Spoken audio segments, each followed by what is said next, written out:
Plongeons dans l'énergie fascinante de la saison du Sagittaire. Vous l'avez peut-être ressenti. Nous venons de sortir de la saison du Scorpion, une période intense où l'on est confronté à nos émotions les plus profondes, nos ombres, et où on a dû lâcher ce qui ne servait plus. Un vrai passage de transformation intérieure. Et maintenant, voilà que le soleil est entré en Sagittaire et tout change.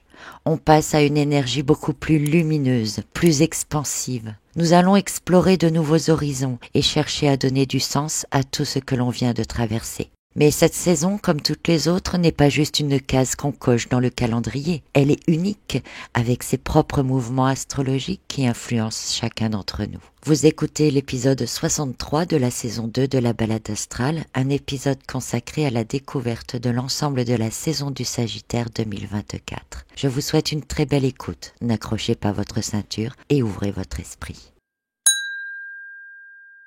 Avant de démarrer cette session, je vous informe que les carnets de route 2025 en version papier, c'est-à-dire en format carnet à spirale comme vous l'avez vu dans la vidéo de démonstration, sont disponibles sur le site thebookedition.com sur lequel vous avez actuellement jusqu'au 11 décembre la possibilité d'avoir une réduction de 5% sur l'ensemble du site d'ailleurs avec le code MAGIQUE5.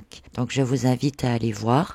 Sinon, vous pouvez les trouver également sur Amazon, à la Fnac et chez votre libraire également. Vous pouvez les commander chez votre libraire. Ils sont disponibles aussi en version PDF sur mon site. Vous trouverez le lien en dessous de la vidéo. Mais ayez conscience que en format PDF, il vous faudra imprimer vous-même les pages.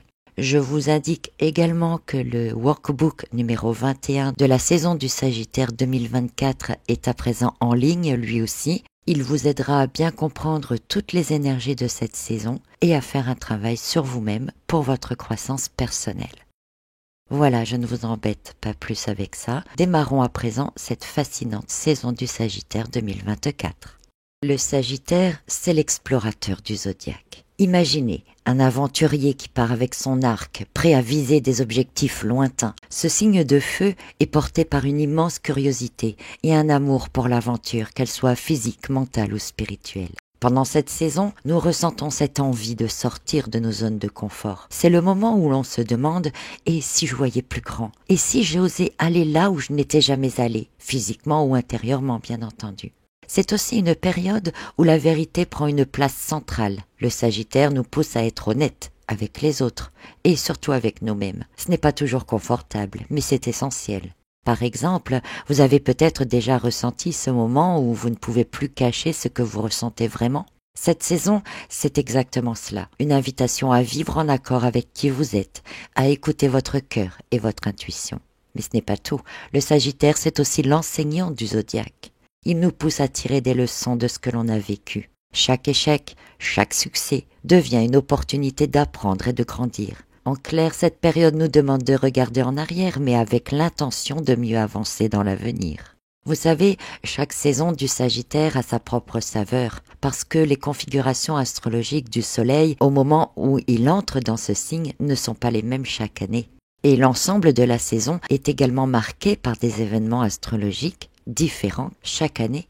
Ici, je vous propose de vous donner un aperçu de ce qui nous attend au cours de cette saison. Et commençons avec l'entrée du Soleil dans le signe du Sagittaire. Il est en maison 5, un secteur lié à la créativité, à la joie et à l'expression de soi. Autrement dit, cette saison nous pousse à briller, à oser être nous-mêmes. C'est le moment idéal pour démarrer des projets créatifs, pour se reconnecter à ce qui nous fait vibrer. La maison 5, c'est celle du Lion dans lequel se trouve Mars actuellement. Mais attention, il y a toujours un équilibre à trouver. Cette lumière peut aussi réveiller un excès de l'ego ou une envie de chercher l'attention des autres.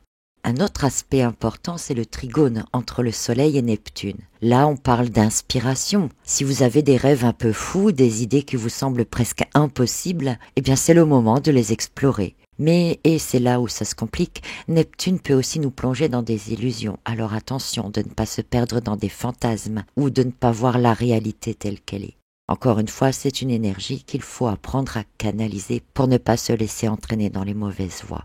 Le Soleil est également en sextile avec Pluton au moment où il entre dans le signe du Sagittaire. Un sextile qui pousse à continuer la transformation profonde déjà engagée pendant la saison du Scorpion. C'est peut-être un peu inconfortable, soit, parce que Pluton nous confronte à nos peurs et nos blocages, vous le savez. Mais si on ose regarder ces parts de nous-mêmes en face, eh bien on en ressort renforcé. Et puis il y a cette opposition entre le Soleil et Uranus, qui est à mon avis l'un des aspects les plus marquants pour l'ensemble de cette saison du Sagittaire 2024. Uranus, c'est l'énergie de la liberté, du changement soudain. Avec cette opposition au Soleil, on peut s'attendre tout au long de la saison à des imprévus qui bousculent notre équilibre. Mais là encore, c'est une opportunité.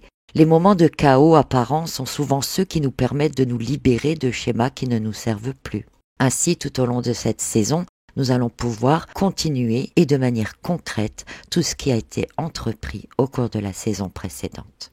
Alors, quels sont tous ces événements astrologiques qui nous attendent au cours de cette saison et qui vont nous aider à réaliser tout ce travail ? Eh bien, la saison commencera avec la rétrogradation de Mercure dans le signe du Sagittaire et se terminera d'ailleurs par la reprise en marche directe de Mercure en Sagittaire. Déjà, c'est quelque chose d'important parce que ça veut dire que la majorité de cette saison du Sagittaire est donc en lien avec un mouvement rétrograde de Mercure qui renvoie plus sur notre intérieur. Donc listons un peu tous ces événements. La rétrogradation de Mercure le 26 novembre, une nouvelle lune en Sagittaire le 1er décembre, Mars qui va rétrograder dans le signe du Lion à partir du 7 décembre, c'est un événement très important. Puis nous verrons l'entrée de Vénus dans le signe du Verseau, la reprise en marche directe de Neptune en Poisson le 8 décembre. Alors la rétrogradation de Mars, l'entrée de Vénus en Verseau et la reprise en marche directe de Neptune, tout ça, ça se passe le 7 décembre, donc les trois le même jour. Enfin, Neptune, c'est le 8, mais à minuit, donc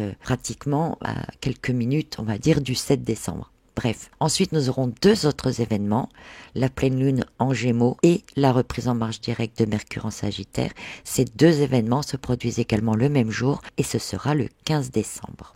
Donc c'est bien de connaître tous ces événements, mais on va mettre un petit peu des mots là-dessus. Donc la saison débute avec l'entrée du Soleil ici en Sagittaire, qui nous ramène, je dirais, avant l'entrée de l'hiver, dans une période un peu plus lumineuse. Cependant, le premier événement astrologique, c'est une réflexion introspective qui va être initiée par la rétrogradation de Mercure, qui nous poussera donc à réexaminer encore nos valeurs et nos directions de vie. Cette énergie-là, elle va se transformer en élan lors de la nouvelle lune en Sagittaire, qui offrira une chance, je dirais, de planter des graines de nos intentions pour l'avenir. Puis le 7 décembre, c'est le début de rétrogradation de Mars en Lion qui va freiner, je dirais, notre impulsivité pour nous inciter justement à ajuster tous nos objectifs avec davantage de sagesse ou d'amener de la sagesse et de la lucidité, notamment si on est pris dans l'énergie du trigone entre le Soleil et Neptune,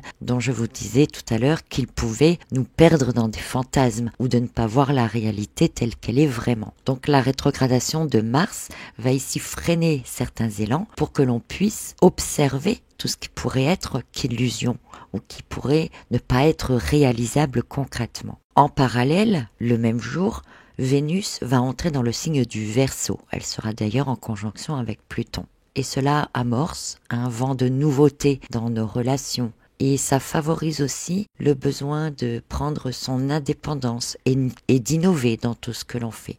Deux événements astrologiques qui vont être appuyés par la reprise en marche directe de Neptune dans le signe des Poissons quelques heures après. Et c'est très important à ce moment-là puisque je vous ai dit que Mars allait freiner nos élans pour ne pas faire d'erreur, apporter de la sagesse dans ce que l'on fait. Et la reprise en marche directe de Neptune va pouvoir peut-être dissiper certains doutes, va aussi augmenter notre intuition, mais va également augmenter notre capacité à rêver grand. Donc il va vraiment falloir faire le tri dans tout cela, surtout avec l'expansion de Jupiter, maître du Sagittaire, pour ne pas non plus rêver au-delà de nos capacités actuelles. Je ne dis pas qu'il ne faut jamais rêver grand, hein. Plus on voit grand, plus on va loin, mais il faut rester dans ce que l'on est capable de faire dans le moment présent, de manière à peut-être établir des étapes que nous pourrons atteindre les unes après les autres. Et puis donc quelques jours plus tard, nous aurons la pleine lune en Gémeaux qui va nous inviter à trouver l'équilibre justement entre l'expression et l'introspection. Et puis Mercure reprendra sa marche directe dans le signe du Sagittaire et cela va nous redonner un nouvel élan pour reprendre la concrétisation de nos projets comme nous l'invitait à faire, je vous rappelle, la reprise en marche directe de Saturne, de poser les bases pour l'avenir. Ainsi, l'ensemble de ces mouvements planétaires, tout au long de la saison du Sagittaire, vont nous guider au travers des allers-retours entre réflexion et action, justement pour que l'on choisisse bien quelle base nous allons poser. Et comme après nous entrerons dans la saison du Capricorne, une saison d'action concrète, eh bien nous aurons normalement toutes les données nécessaires pour nous réaliser. Alors, on pourrait dire que finalement, cette saison du Sagittaire 2024, elle est un peu ici comme un pont. On vient de traverser la saison du Scorpion qui nous a poussé à nous transformer en profondeur. Le Scorpion, c'est un peu comme un alchimiste. Il prend nos peurs, nos blessures et finalement les transforme en force. Mais une fois cette transformation amorcée, une fois que l'on s'est aussi libéré de tout ce qui ne sert plus ou qu'on s'est éloigné peut-être des personnes qui nous font reculer, eh bien maintenant, il faut passer à l'étape suivante. Donc c'est là que le Sagittaire intervient. Une saison qui nous pousse à donner du sens à tout ce qu'on a traversé auparavant finalement. Pourquoi on a vécu cette transformation?